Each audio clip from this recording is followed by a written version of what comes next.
Ngibingelele kubazalwane bonke, ngibingelela egameni lenkosi yethu Jesu Kristu. Amen. Ngiyathanda kakhulu ukubingelela ngokukhethekile abazalwane abasivakashele namhlanje kule nkonzo conference yephasika. Siyambonga futhi uNkulunkulu ngani, siyamdumisa kakhulu. Asithathe kancane bazalwane ukukhona kwenu la phakathi kwethu. Siyathokoza kakhulu. Kodwa-ke ukusokoza kakhulu ukuthi sibe ndawonye emkhoneni kaNkulunkulu. Amen. Nithi nivakashile kodwa maseniphinde emakhaya. Uma ningasizakele niphinde emakhaya senisizakele. Amen. Siyambonga futhi uNkulunkulu ngabahlabelelayo. Siyambonga uNkulunkulu ngamazwi enu. Impela niyalifaka izwi kaNkulunkulu enhliziyweni zethu ngomculo. Amen.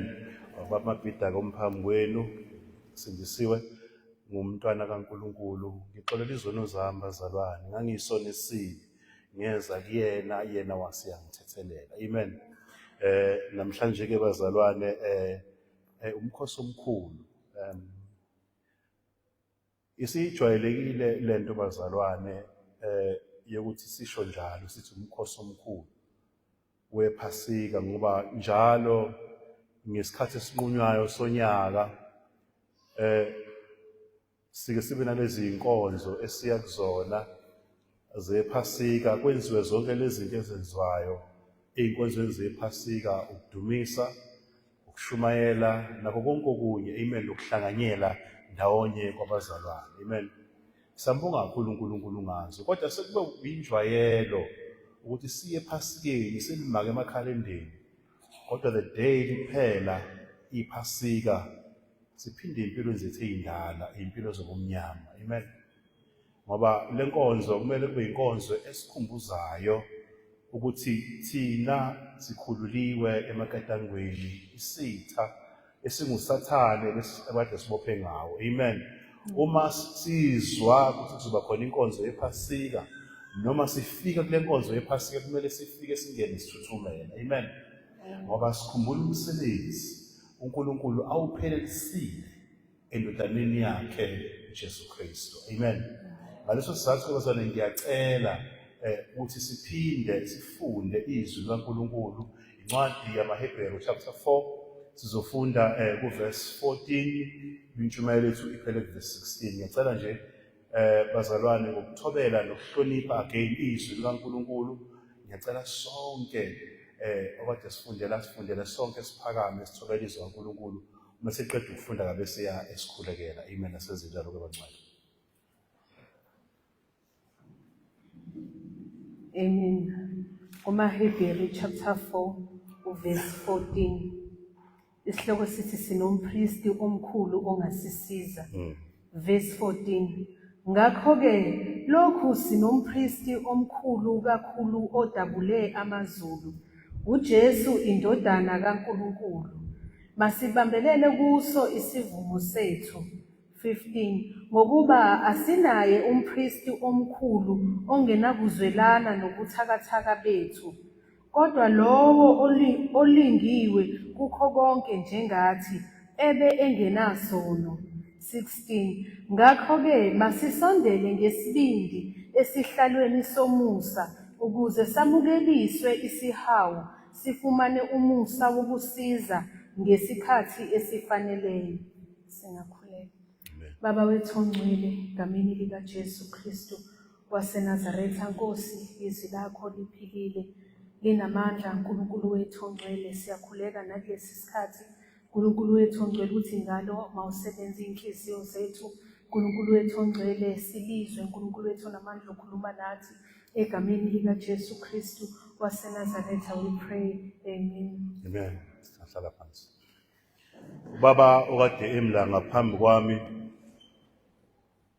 ufundise kakhulu ngokwethula izwi likaNkulunkulu ngomyalezo obukhuluma nami nawe, obukhomba ukukhululwa kwethu kwi-bondage noma emaketangweni esono. Ufundisile kakhulu baba, wachaza nezwi likaNkulunkulu lasho ukuthi thina, mina nawe, isono sisahlukanisile noNkulunkulu. isono siqede ubudlelwane bethu noNkulunkulu. Umuntu ubebanjiwe, ethunjiwe ejele lokona. Kepha uJesu Kristu wafika wakhulula umuntu obebanjiwe emaketangweni esono. Amen. Uthe sekukhululile wase yamhlambulula ekungcolisweni isono nasephungeni elibi elethwe ukuwa komuntu ewela esonweni. Ngoba umuntu isono silethe ukwahlukana phambi kaNkulunkulu nomuntu. Sithe silethe ukwahlukana phakathi kaNkulunkulu nomuntu, uNkulunkulu abengasamdingi umuntu ukuthi eze ebukhoneni bakhe. Uma uzofunda incwadi kaGenesis chapter 3, ufunda from verse 23, uzobona kuqala khona isono uNkulunkulu useyamxosha umuntu. Umxosha umuntu uNkulunkulu ngoba uNkulunkulu uNkulunkulu ongcwele. UNkulunkulu segcwele inkazimulo. UNkulunkulu osizondayo isono. uNkulunkulu esimnukela kabi isono. uNkulunkulu isono esiyiphunga elibi kuyena. Uthe umuntu esewele esonweni, uNkulunkulu wamsusa ebukhoneni bakhe, wamxosha. Amen. Wamkhiphela ngaphandle kwensimbi la uNkulunkulu ekade ehlangana khona nomuntu ube ne-fellowship, wamthatha wambeka kwenye ingxenye yensimbi la uNkulunkulu engasekho khona. Amen. Uthe uNkulunkulu kumxosha umuntu, uNkulunkulu waqiniseka ukuthi umuntu akwazi ukuthi abuye ayibuyelele eze ebukhoneni kaNkulunkulu, ngoba uNkulunkulu ubudlelwane bakhe nomuntu buqedwe umuntu owele esonweni, qedwe isono. Uthe uNkulunkulu esemxoshile umuntu ensimini yasemdeni, wayesebeka isizwe kaNkulunkulu, wabeka amakherubhi. Amen. Ayephethe inkemba. Amen. Wielding daggers. Amen. Ephethe inkemba ukuze umuntu angabuyi abuyele ebukhoneni bukaNkulunkulu ngenxa yesono. Amen. Yilokho esikuzwe namhlanje, umthelela wesono kubudlelwane uNkulunkulu nomuntu akade enabo. Amen. Namhlanje ke bazalwane, kulesi sikhathi ngiyathanda ukuthi nami ngilethe into ezoma emahlombe alentshumayelo noma alentshumayelo esizwe namhlanje ekhuluma ngokukhululwa esonweni. Amen. Ngithanda ukuthi namhlanje ngilethe ke uKristu, ngimchaze umsebenzi awenzile ukukhulula umuntu esonweni. uKristu owenze kwakhona ukubuyisana phakathi kaNkulunkulu nomuntu. uNkulunkulu ngenxa ukuthi uKristu usebengumpristi omkhulu kakhulu, wabuyisa ubudlelwane bebulahlekile ensimini yase-Edeni ngenxa yesono, ubudlelwane bukaNkulunkulu nomuntu. Ngoba umuntu uNkulunkulu ebemdale yona ukuthi umuntu aphile ngezambulo azambulelwa uNkulunkulu. Kodwa isono isitha silethe isono, umuntu wambulelwa isitha indlela ekumele aphile ngayo, wawela esonweni. Amen. Namhlanje ke incwadi esifunda kuyona ngiyafisa umbheke uKristu ukuthi uKristu uyena yedwa olethe lenkululeko. Ngoba upristi bakhe sakhululwa futhi kakhulu ezonweni. Amen. uKristu uyena ngobupristi bakhe osivulele indlela ukuthi sikwazi futhi sibuyisane noNkulunkulu, sibuye futhi sibe nobudlelwano, sibe sebukhoneni bukaNkulunkulu. Amen. uKristu uyena osikhululile. Zimbili izinto engicela sizibuke namhlanje kulesi sifundo sethu sencwadi yamaHebheru, la sifunde khona chapter 4 from verse 14 kuya verse 16. Kuverse 14 uzobona into ethi ubupristi, sazokuchazela ubupristi, ubupristi bukaKristu yibona kuphela esibudingayo. Ubupristi bukaKristu yibona kuphela uNkulunkulu abamukelayo. uKristu uyena kuphela uNkulunkulu alindele ukuthi alethe abantu bakhe kuye ngaye. Amen. Verse 14.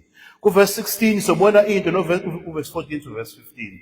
Verse 16 sobona into ethi sesinayeke lo mpristi osebuyisile ubudlane bethu kade bulahlekile noNkulunkulu wenza imisebenzi kampristi kodwa ebukhoneni bukaNkulunkulu manje thina sesinegunya ekade sikude noNkulunkulu sinobutha noNkulunkulu sihlukanise ukujonga lobutha noNkulunkulu uNkulunkulu esixoshile ensimini yase-Eden manje ngoKristu sesiyakwazi ukusondela ngesibindi esihlalweni somusa sikaNkulunkulu. Umuntu bengakwazi ukusondela kuNkulunkulu ngaphandle kaKristu. Umuntu bengakwazi ukusondela aye kuNkulunkulu, ayozikhayela kuNkulunkulu, ayochebisela uNkulunkulu ngaphandle kompristi. Amen. Kristu uyena mpristi esemdingayo. Bekumbhali walencwadi meqala nje ebhala verse 14.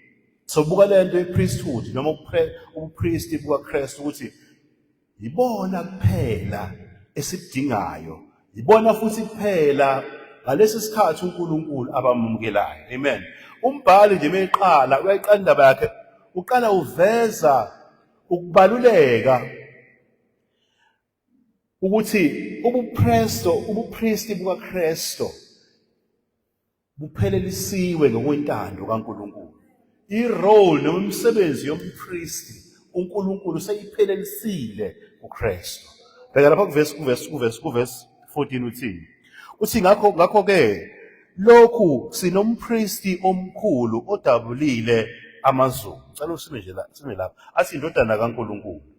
Amen. Kubaleke ngani bazali ukuthi sazi ukuthi uKristu uyena kuphela umpristi omkhulu, uyena futhi kuphela uNkulunkulu azamamukela ukuthi eze ebukhoneni bakhe noma laba abafuna ebukhoneni kaNkulunkulu beze ngaye, hayi ngomunye umpristi, hayi futhi ngezinye indlela. Amen. Uma ubheka la kwiTestament elidala uzobona kuLeviticus 16 ngeke ufunde musekhaya. Uzobona imisebenzi noma i-role yompristi ukuthi umpristi benze njani. I'm sure niyazi lento umpristi bekuwumuntu obeqoqa iminikelo yezono labo abafuna ukuhlanjulwa ezonweni, labavuma izono bebeya kumpristi, umpristi athatha iminikelo yabo nezono zabo abayele kuNkulunkulu. Amen. Umpristi bekhona indawo ekuthiwa ithabanekele itende lokuhlangana behlukene indawo ezintathu. Kufike bekhona indawo ekuthiwa i-outer court ngaphandle. Amen. Bese bekhona indawo ebizwa nge-holy place, indawo engcwele. Bese bekhona indawo ebizwa nge-holy of holies. Abanye ama-churches athi the most high place. Amen. Lapho kwakhona khona umphongolo wesivumelwano. Amen. Kukhona isihlalo somusa. Amen. Kukhona inkazimulo kaNkulunkulu. Amen. Umuntu bengakwazi Israel. Amen. Bengakwazi ukuyiyela yena ebukhoneni bukaNkulunkulu, bengakwazi ukuyiyela yena endaweni engcwele ngaphandle kompristi. Amen. Umpristi befike kanye ngonyaka into abenze beqala enza umnikelo wakhe ekuqala ukusihlambulula. Before umpristi ayongena enkazimulweni noma la khona inkazimulo kaNkulunkulu, before umpristi ayongena ebukhweni bukaNkulunkulu, umpristi ubeqala kuqala yena avume zakhe izono. Umuntu phela. Ubeqala futhi umpristi anze umhlatshelo ahlanjulwe yena kuqala, ayihlambulule kuqala. Abese ke eyongena ebukhoneni bukaNkulunkulu bese ehlambulukile useyongena lezono noma useyongena ukuyothula izethulo, ukuyothula izono noma ukuyofuna intethelelo yalabantu bakaIsrayeli yesizwe, abantwana bakaNkulunkulu abamthumile ngokukhethwa uNkulunkulu ukuthi akabangenele endaweni engcwele. Iyona qualification ayenayo loyo. Amen. Umpristi bekungenzeka ukuthi angene kuqala wasihlambulula izimhlatshelo kuqala. Bekumele lokhu uNkulunkulu bekwamukela ngalesi sikhathi. Bekumele umpristi kuqala aqala alunge yena umuntu, alunge yena kuqala, ahlambuluke yena kuqala, manje kuba ngene nezono zami nezono zakhe ayebukhoneni bukaNkulunkulu. uNkulunkulu bengamukeli lenkonzo bengayizwa kanjalo. Amen.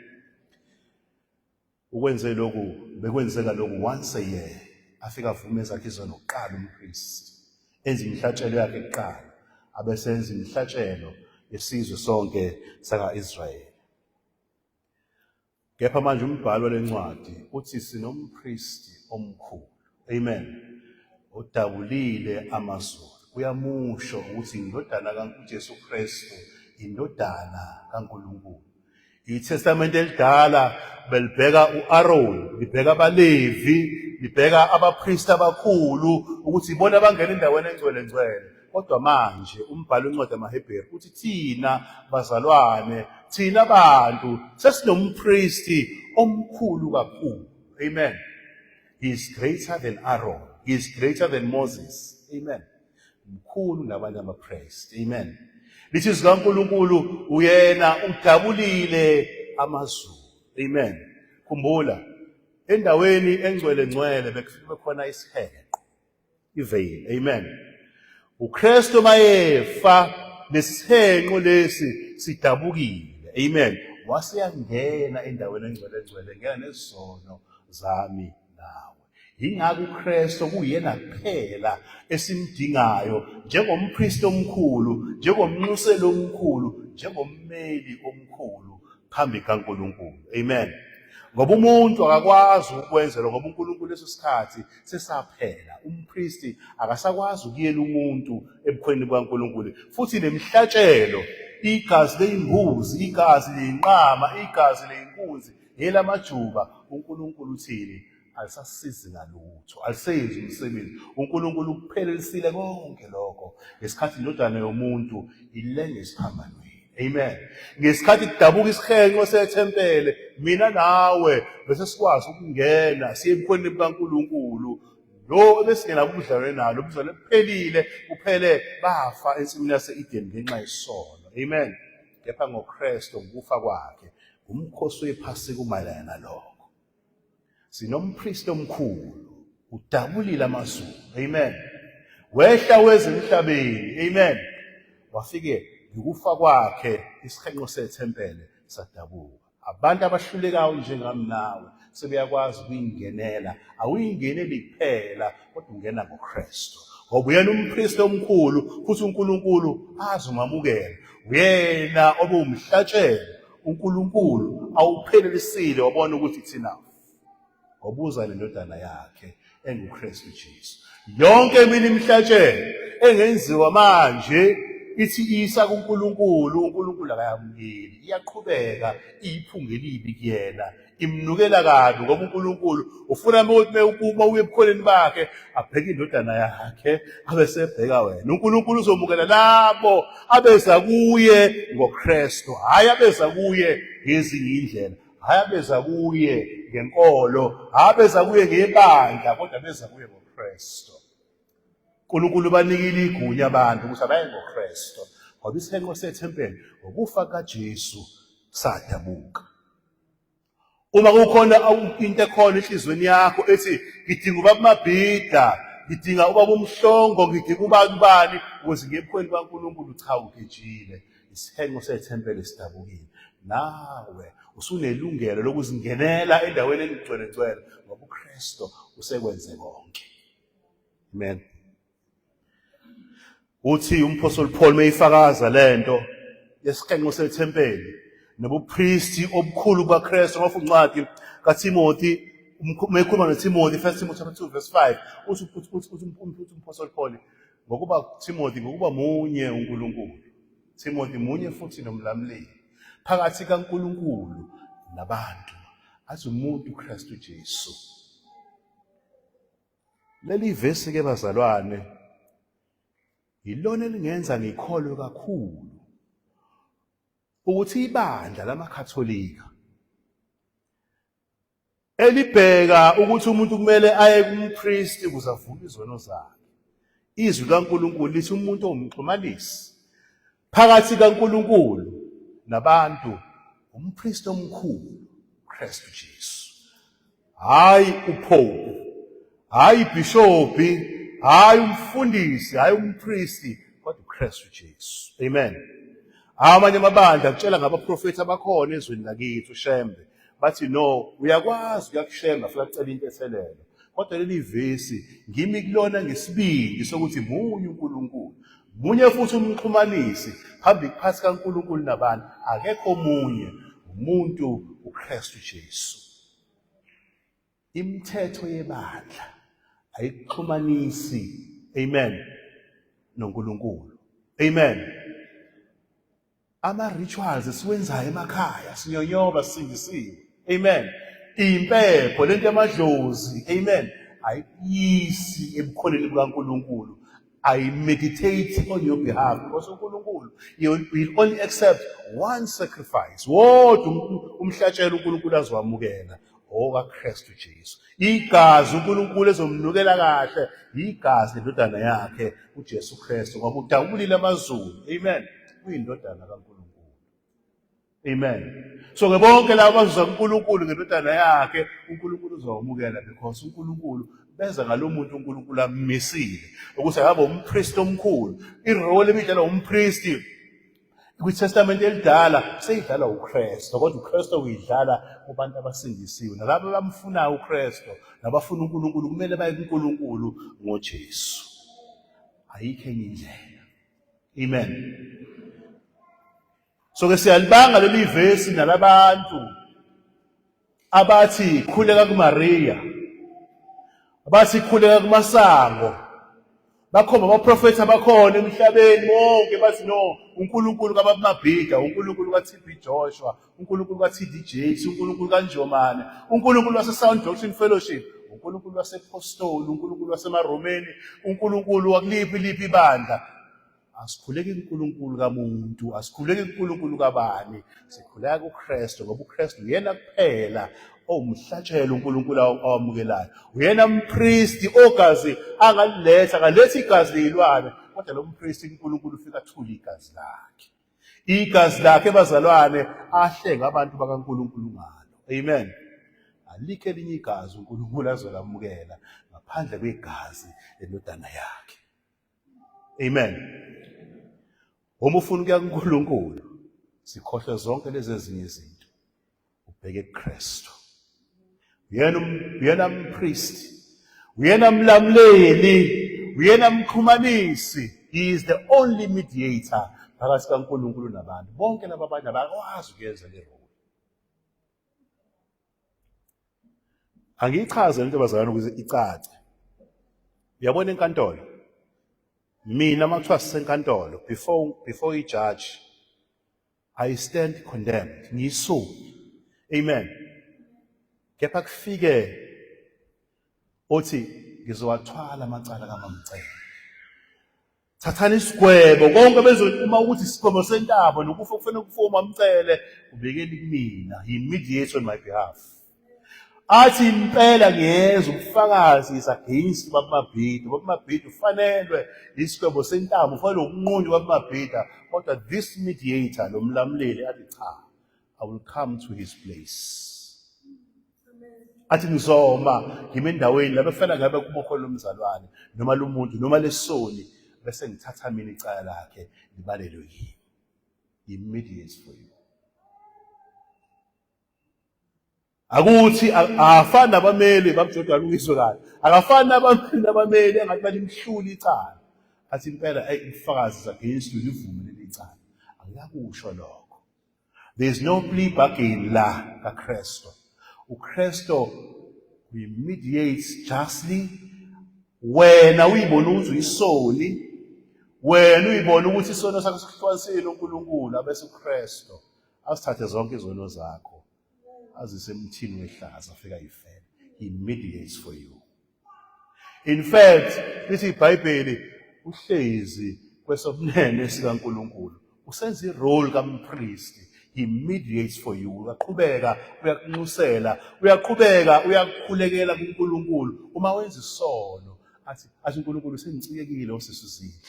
Sisindle kade ngimkhuza kulento yakhe ngezwi lami, kade ngimxwayisa, kumele ngimbhubhise usisizinhle. Ngoba iBhayibheli lithini? Lithi inkokhelo yesono ukufa. Amen.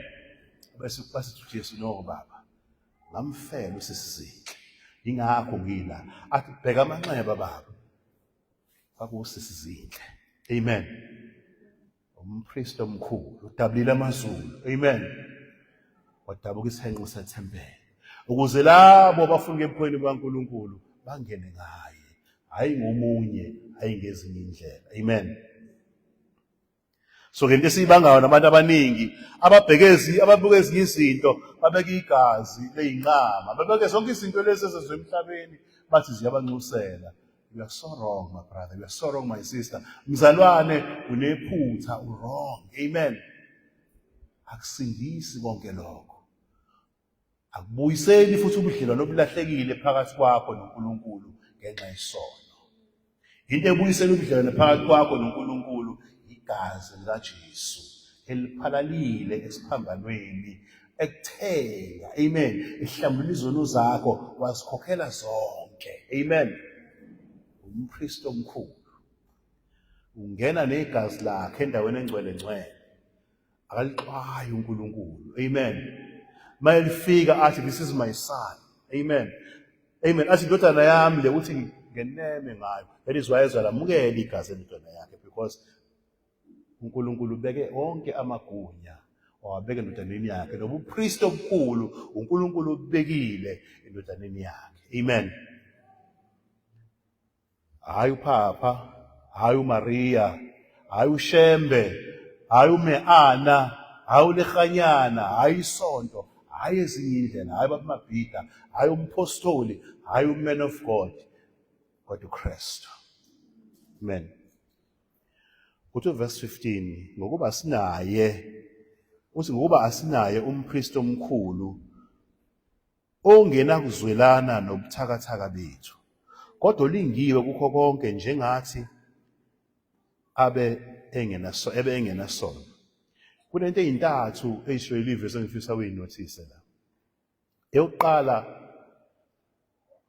ekumele uqale uyi-understand before sifike eyintathu ukuthi uKristu emhlabeni he was fully man and fully God. Uzalwe intombi uMaria, wakhula, amen, eNazaretha, wakhula wazoba 33 years, ewumuntu, enenyama, amen, kodwa uNkulunkulu.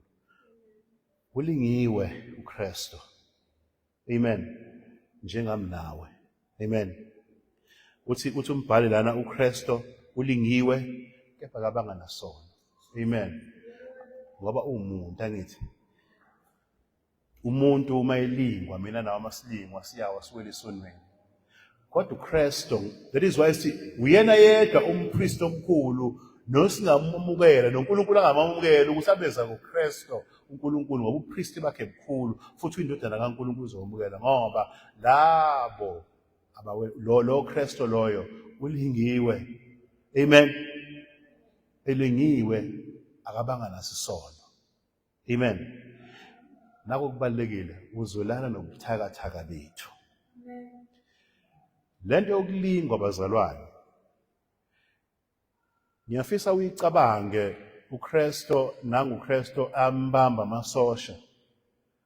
Qala nje bamfika eGetsemane abamazi uKristu, amen. Wayenesikhathi sonke nethuba lonke lokuthi ayiphike. Even noJudas esemqabulile esemangile wengayiphika, amen. Kodwa bafika kuyena uKristu wangawela esonweni sokuthi aqamba amanga athi mina ngiyena uKristu, because uyazi uKristu ukuthi la eyakhona uyohlushwa, la eyakhona uzofa, kodwa uKristu wathi cha, I am, amen. Bamthatha uKristu bayombethela, uyayibona ipikile nezandla nonke into ebekiwe around him. uKristu kuyamfikela ukwesaba, kodwa uKristu uyazi ukuthi he has to go to the cross and die, amen, amen. Ulingiwe uKristu ngaleso sikhathi umuntu wemvelo bengawela esonweni sokuphika ukuthi angisiye mina uKristu, angisiye indodana yomuntu, kodwa lo mpristi omkhulu, amen, olingiwe, lo mpristi omkhulu ozwela nobuthakathaka bethu, lo mpristi omkhulu ongabanga nasono, he endured to the very end. He yielded, wabambelela, waba nesibindi, wangaba novalo. Mina nawe singaba nalo uma ngabe kufika ikhathi enje, uma kufika isikhathi sokulingwa, thi mina nawe siyashesha ukuwela esonweni, kodwa uKristu akazange azawela esonweni. Yingakho lo Kristu kuyena yedwa esingamamukela siwumpristi omkhulu. Uyena kuphela ozwela nobuthakathaka bethu. Amen. La emhlabeni uKristu was fully man. Wakhupha ezulwini enamanxeba, presented himself before the Father. He is fully God. Amen. Uhleli esihlalweni sobunene sikaNkulunkulu. Right now, uKristu uyakumusela. Uzwelana nobuthakathaka bakho because uKristu uphilile kule nyama naye. Uyazi uKristu ukuthi ungamcele, uweak, umamcele, uzowela esonweni kodwa uKristu uyamlusela. Amen. Yimuphi umpriest ongenza njalo? Amen.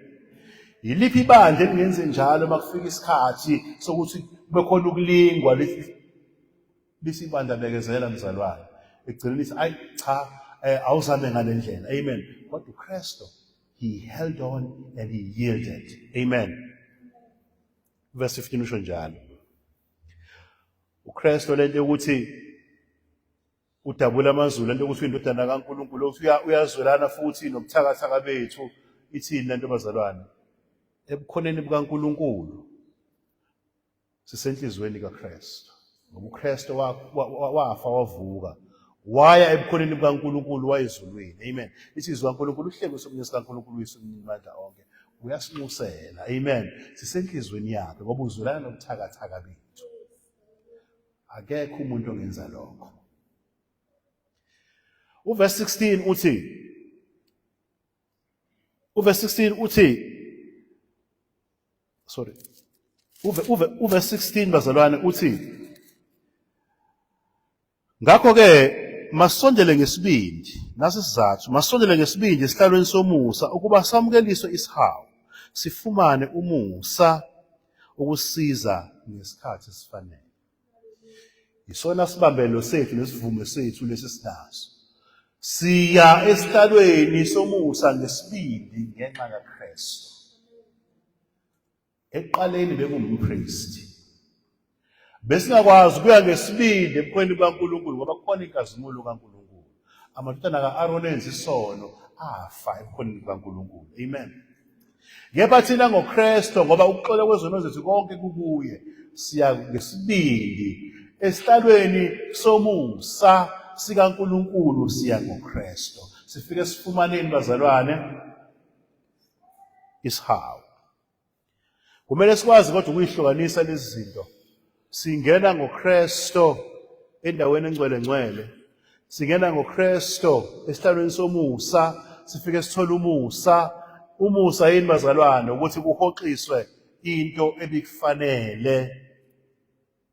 Babukhoza busunikwa lebi ngakufanele.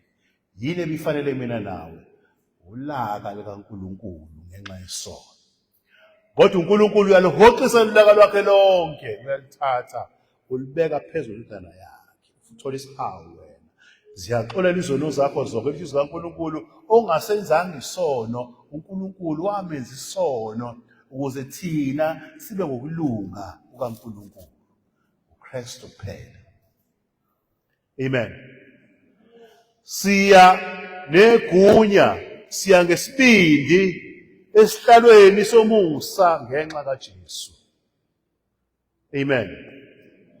Khumbula besingaphandle kwensindiso. Besingabantwana bolaka, singamfuni uNkulunkulu. Njengezimvu silahlekile, akekho noyedwa wayefuna uKristu. Amen. Akekho noyedwa wenza kahle, lithi uNkulunkulu bonke bonile basilalelwe inkazimulo kaNkulunkulu. Amen. Kodwa ngoKristu safumana umusa, izono zethu zathethelelwa, zaxolelwa. Ingakho singasamdingi umpriesti, ingakho singasalidingi ibandla, ingakho singasayidingi imihlatshelo yezimbuzi, ingakho singasayidingi inqama, ingakho singasalidingi igazi ukuze sihambe nalo siye ebukhweni bukaNkulunkulu. uKristu kuphela igazi lakhe lamukelekile. Noma ifika uKristu ebukhweni bukaNkulunkulu endaweni engcwele ufafaze lakhe qobe igazi. Ingakho sinelesi sibindi sokuya kuNkulunkulu ngaloKristu. Ayikho insindiso ngomunye. Amen. Linye igama elinikeziwe ebantwini abasindiswe ngalo. Igama likaJesu. Uyena umpristi omkhulu esimdingayo. Uyena mhlatshelo uNkulunkulu awamukelayo, akukho munye. Amen. Emabandleni kuthiwa nikela. Amen. Bamhla ngushiya. Unikele ukuze izono zakho ixolele. Amen. Kuthiwa yisho lo mthandazo ukuze izono zakho ixolele. uKristu uthini? Vuma izono zakho. Ukholwa ukuthi yena uyixolele bese uyasindiswa. Amen. Hayi ngalezi indlela ezishiyo emabandleni, hayi ngalezi indlela abantu abafuna ukwenza ngazo. Indlela zesintu zokuthi abantu bafuna ukuya emadlozini eqala, bahlaba imbuzi, abantu bafuna ukuya ezinyangeni eqala, abantu bafuna ukuya kubathandaza eqala ukuze indaba yabo imeditate kuNkulunkulu. Cha. uJesu kuphela. Ngoba insindiso iza ngoKristu. Zonke indlela abantu abafuna ukuza ngazo azisindisi. Jesu kuphela. Amen. Ngiyafisa sisibuke lesihlalo akhuluma ngaso athi isihlalo somusa. Akasibizi lesihlalo ngesihlalo sokwahlulela. Ngoba mina nawe ngenxa yesono kumele uJesu mayesithatha right now asise esihlalweni sokwahlulela. Kodwa umbhalo wencwadi yamaHebheru uthi sasondeleni ngesibindi kuso isihlalo somusa. Emseni kukhona ukuthethelelwa kwezono. Amen. Kukhona ukusindiswa. Amen. Kukhona ukuxolelwa. Amen. Isihlalo somusa, akusona isihlalo solaka likaNkulunkulu, akusona isihlalo sokwahlulelwa. Esihlalweni sikaNkulunkulu uJesu usewenze wonke umsebenzi awuphelelisa khona. uNkulunkulu akasaxwayi uma size emkhonweni bakhe ngoba siza ngoKristu. Amen. Khumbula say lento grace is something that you don't deserve, unmerited favor. That is why uJesu masiye esihlalweni sikaNkulunkulu, masiye esihlalweni somusa, uNkulunkulu ufika samukele because uJesu usinikeze lokho ezingasifanele, wahoxisa lokhu thina bezikusifanele. Ithini lento? Indlela your human efforts, yemhlatshelo, igazi lani ngiyagcizelela lokhu bazalwane, akusoze kwasindisa, akusoze futhi kwasiletha ebukhoneni bukaNkulunkulu. Amen. Umpristi bengena endaweni engcwele ngoba bekusho uNkulunkulu ukuthi uIsrael wonile, ngoba uIsrael wonile nayo indlela ekumele baye ngayo uNkulunkulu, igazi leyinqama, igazi leyimpongo, igazi leyimbuzi, igazi leyinkunzi, igazi lamajuba. Kodwa uNkulunkulu at this time ubeka uKristu uthi uyena kuphela. Amen. So lezi indlela lezi abantu abafuna ukuza ngazo uNkulunkulu again ngiyagcizelela azisindisi.